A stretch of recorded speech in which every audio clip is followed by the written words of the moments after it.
Hello, hi, welcome once again to M5's English language learning program, Let's Speak English. I'm Gav Duncan and I'm here on your TV to help you learn English. Now, are you sitting comfortably? Yes? Good. And are you ready for today's lesson? Yes? Good. Okay, well let's learn English together. And hello again, people. Hello and welcome to the start of the week. The standard working week, that is, obviously. But you all knew that, didn't you? Of course you did. Yes, people, as both you and I know, this is Monday. The weekend has faded into the past of, well, into the past of what was yesterday and the day before, and now we sit here watching and waiting to see what fun this new week has in store for us. But before we get cracking on that, it's important that I satisfy protocol. So, let me ask, how was your weekend? Was it a time of fun and relaxation? Did you do exciting things? Did you find the time to relax? Did you go anywhere nice with your family and friends? Did you dine well? Yes? Did you dine or eat well? Did you go to a fine dining restaurant? You know, the ones. The restaurants where you get very little food for a lot of money. Yes. I've been to a few fine dining restaurants in my time and, no, I've decided that they're not really my thing. If you know what I mean, I'm actually a very picky eater. You all know the verb to pick, don't you? Of course you do. The verb to pick is the same idea as the verb to choose or the verb to select. It means that we decide which one we'd like from a group of things.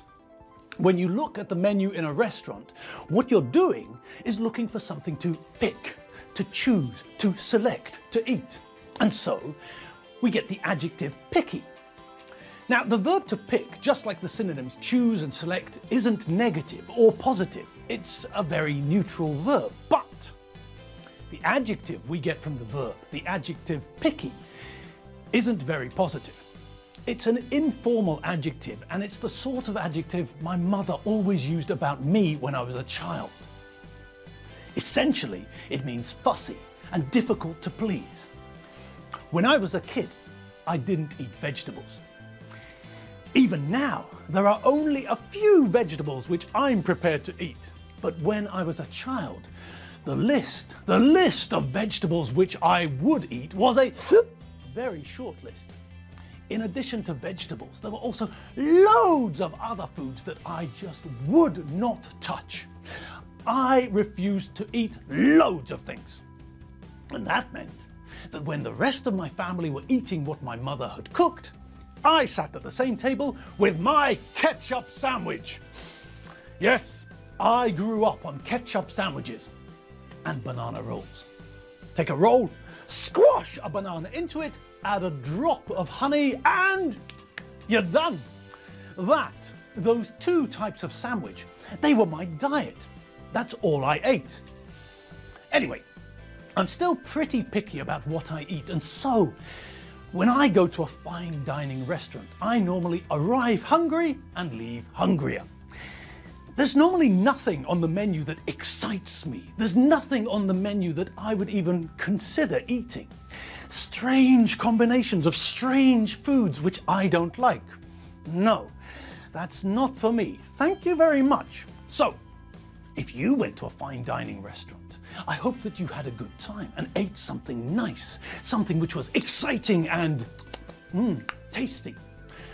For me, I've come to the conclusion that me and fine dining just aren't meant to work together. I prefer normal food. And because I'm picky about what I eat, most of the menu in a fine dining restaurant is, well, off the menu as far as I'm concerned. All right, people, enough about my fussy eating habits. It's time for us to get started on this week's English. So, take your seats, please. It's time for us to make a start. Okay, so let's start, as we normally do, by looking back at the week that's just passed and thinking about what we learned and where we should be heading now. Well, what did we look at last week? Oh, of course, I remember now.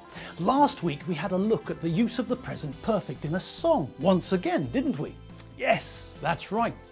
Last week we had a look at another song, this time a song written by you two, Bonio, the side, Dave the bass player and Larry the lamb. And the song featured Bonio banging on about how he still hadn't found what he's looking for. He started looking for something in the past. We don't know exactly when. And the point is, the present perfect point comes in when we can see that the action which began in the past continues to the present. He's still looking for what he's looking for.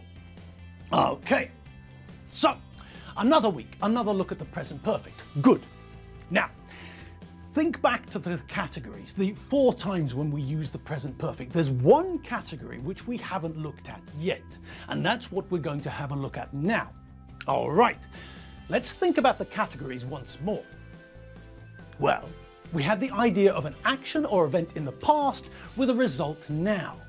We had the idea of an event which began in the past and which continues until now, the time of speaking.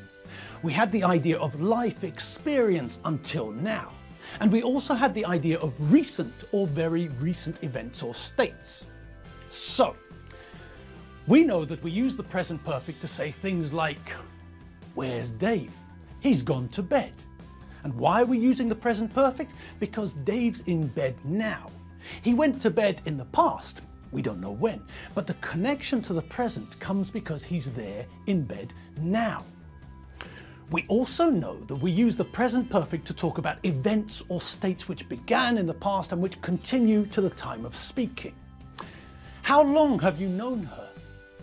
Here, the question is not a yes or no question. It's not, do you know her?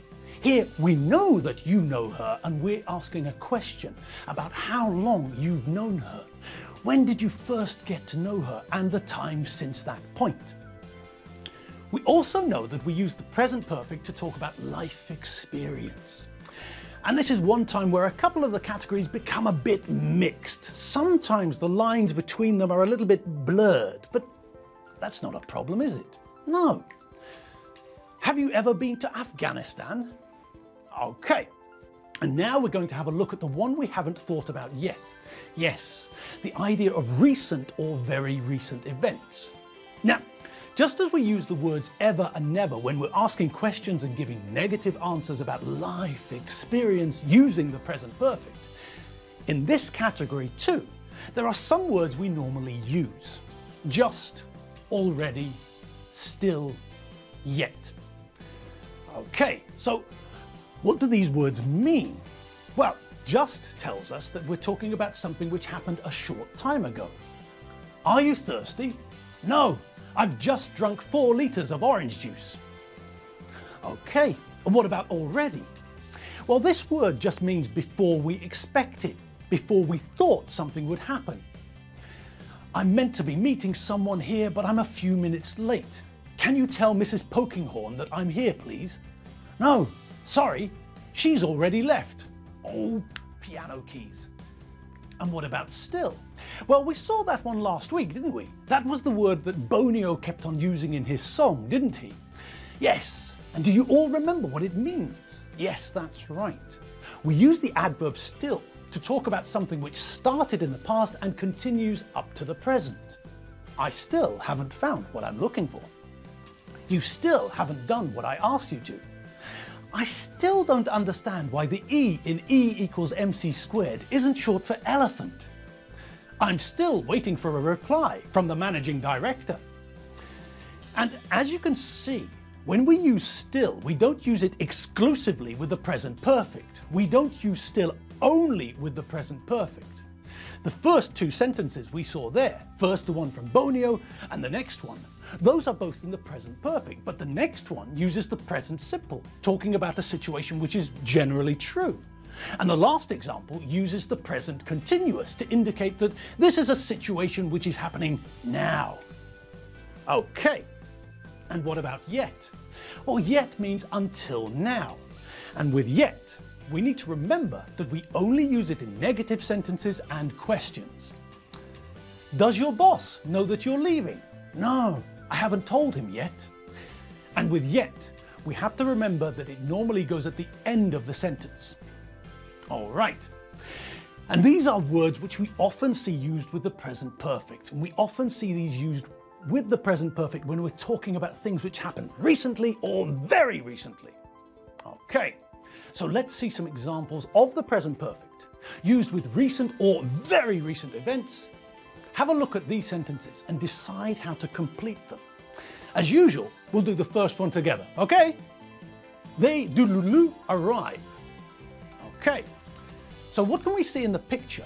That's right, we know the verb and we know that this is a present perfect idea, but which other word, which word from the 4 new words we just met would be the best word for this situation? Which word effectively communicates the idea that something has happened in the very recent past? Yes, that's right, just. If we wanted to use already, then it would be a different idea. The idea that these people arrived before we thought they would. That's not what we can see in the picture, is it? No. These people didn't arrive before we thought they would, before we expected them to. These people have just arrived this very minute. They've just walked in the door. It's very recent, and it connects the past, when they arrived, and the present, when we're talking about it, when we're telling people that they're here. If we wanted to use still, then the meaning of the sentence would change completely. Still means until now. So if I say they still haven't left, then we do get the idea that perhaps I want these people to go, but they're not getting the message. They came to the party last night, but they're having such a good time that they're still here. Which is nice, but I want to go to bed. I've got to get up and go to work in a couple of hours. So that's not the right word for the situation. And what about yet? Well, as I said, we only use yet in questions and negatives, so that means that we can't use it here. So, let's see the completed sentence. They have just arrived. All right, so that one uses just. We can see that these people arrived a very short time ago, so it makes sense to use the word just, because that's what the word means. It means a short time ago. Okay. So here are some more sentences to get your teeth into. And as Willy Razlanger said in one of his best-selling thrillers, cry havoc and let slip the dogs of war, which was just Willy's way of saying, start! So, here are the sentences and do as Willy says. Number 2, they doodaloo finish the marathon. A, have just. B, are just. C, is already. D, has still. Number 3, when is your brother coming out of prison? Haven't you heard? He doodaloo get out. A, is just. B, has already.